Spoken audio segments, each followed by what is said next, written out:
بسم اللہ الرحمن الرحیم۔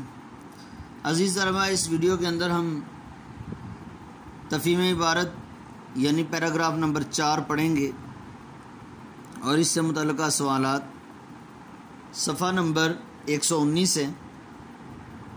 دیکھیں، سراج الدولہ اور ٹیپو سلطان نے انگریزوں کے خلاف کھلم کھلا جنگ کا آغاز کیا۔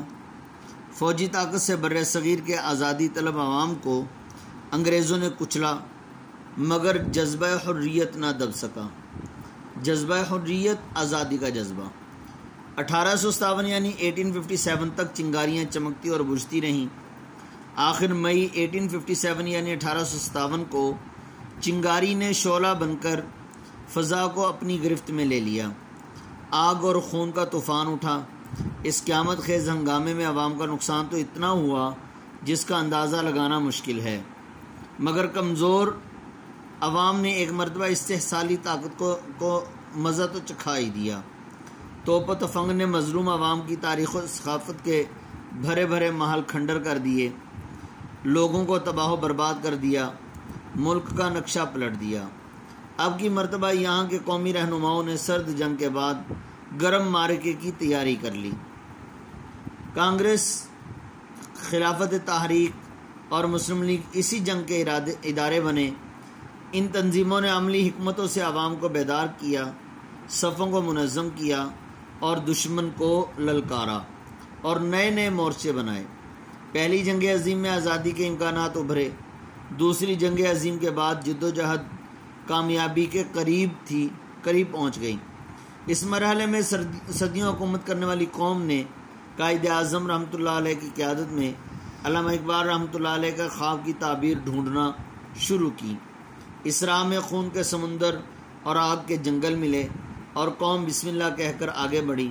یہ پیش قدمی اللہ کی مدد اور ملت کے اتحاد، تنظیم اور ایمان، قائد اعظم کی بصیرت اور تدبیر کی بدولت منزل تک پہنچنے کا ذریعہ بنی۔ اللہ نے وہ دن دکھایا کہ اللہ اکبر کی گونج میں آزادی کا سورج نکلا اور 14 اگست 1947 کو پاکستان معرض وجود میں آ گیا۔ اسلامی عقائد و افکار، اسلامی تہذیب و ثقافت، اسلامی قانون و نظام عدل و حکومت کے لیے اللہ نے اپنے محبوب نبی آخر الزمان صلی اللہ علیہ وسلم کے طفیل مسلمانوں کو ایک مرتبہ پھر سربلندی و افتخار سے نوازا۔ یہ تھا پیراگراف۔ دیکھیں آگے سوالات۔ سوال نمبر 1، سراج الدولہ اور ٹیپو شہید کے بارے میں ایک مختصر پیراگراف لکھیں۔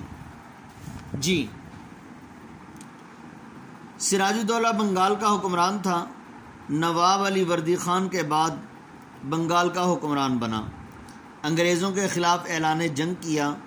1757 میں جنگ پلاسی میں میر جعفر کی غداری کے باعث گرفتار ہوا اور قید کے دوران مارا گیا۔ ٹیپو سلطان ریاست میسور کا حکمران تھا۔ 1799 یعنی 1799 میں سرنگا پٹم کی لڑائی میں غدار میر صدق کے باعث انگریزوں کے ہاتھوں شہید ہو گیا۔ سوال نمبر 2، 1757 میں جنگ آزادی کے علمبرداروں کو کیا نقصان ہوا؟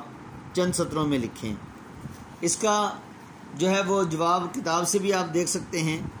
اس کا طریقہ کار دیکھیں۔ پہلے سوال کچھ جواب کا حصہ سوال میں سے۔ 1757 میں آزادی کے علمبرداروں کا نقصان اتنا ہوا جس کا اندازہ لگانا مشکل ہے۔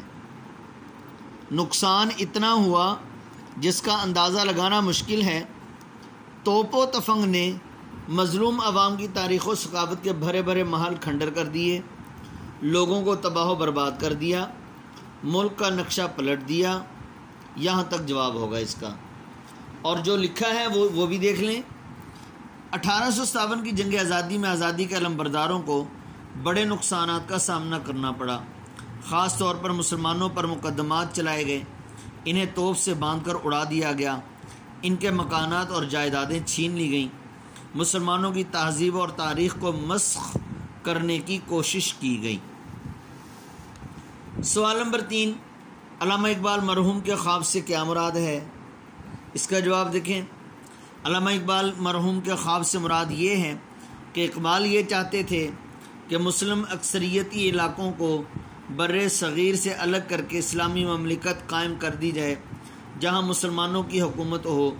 یہی بات آپ نے خطبہ الہ آباد 1930 یعنی 1930 میں کہی، اور اسی بات پر آپ کو مفکر پاکستان اور مصور پاکستان کا لقب ملا۔ چوتھا سوال ہے، سرد جنگ کسے کہتے ہیں؟ سرد جنگ سے مراد مکالماتی جنگ ہے، مطلب جو ڈائیلاگ کے ذریعے سے کی جاتی ہے۔ یہ ایسی جنگ ہے جو اسلحے کے بغیر سفارتی اور جاسوسی کے میدان میں ملکی مفادات کے تحفظ کے لیے لڑی جاتی ہے، جس میں فتح حاصل کرنے کے لیے سفیروں کو بین الاقوامی و قومی معلومات سے آگاہی ازحد ضروری ہے۔ عزیز طلبہ، یہاں پر میں نے وا پڑھا جبکہ یہ وا پڑھنے میں نہیں آتا، اصل اس طرح سے پڑھیں گے، دیکھیں، جس میں فتح حاصل کرنے کے لیے سفیروں کو بین الاقوامی و قومی معلومات سے آگاہی ازحد ضروری ہے۔ سوال نمبر 5، تہذیب و ثقافت سے آپ کیا مراد لیتے ہیں؟ جی، اس کا جواب دیکھیں۔ دنیا میں رہنے والے لوگ مختلف خطوں سے تعلق رکھتے ہیں۔ ان لوگوں کا رہن سہن، بول چال، آپس میں روابط، رسم و رواج، تعلیم اور تفریح کے وسائل، موسیقی اور عقائد کو تہذیب و ثقافت سے یاد کیا جاتا ہے۔ اور ایک سوال زائد جو سب سے اہم سوال ہے وہ یہ کہ اس عبارت کا عنوان کیا ہوگا؟